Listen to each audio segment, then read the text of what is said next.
Ever since Operation Moses and Operation Solomon brought thousands of Ethiopian Jews to Israel, the two countries have had a complex connection. Our JCCSF group traveled to Ethiopia to learn about the Falashmora, a community of 8,000 Jews still waiting to make Aliyah, and to understand their roots in Judaism. Ethiopia was and still very important for the state of Israel. We also had a private audience with Israel's interim ambassador about the ties that bind the two countries. We attended Yom HaZikaron services with Falashmora community members. So we are here in Gondar in Ethiopia. We are at the clinic of the JDC. We have hundreds of people here waiting for deworming, and this is a very important process to not develop parasites in the stomach.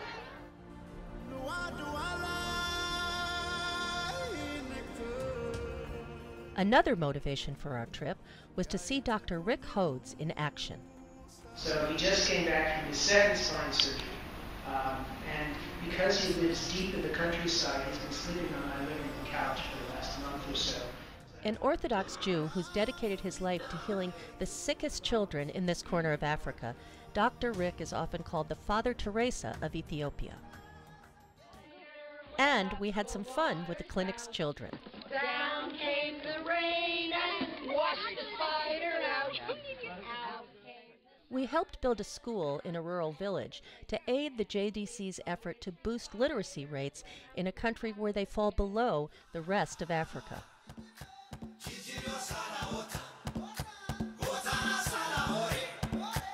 And we saw the splendors of this ancient land, much of which has remained unchanged over the past several hundred years.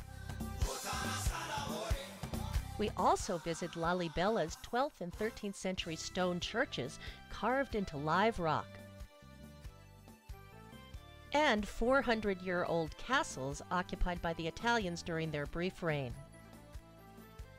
We journeyed up 10,000 feet to the Simeon Mountains, where we hiked the hills and communed with the baboons.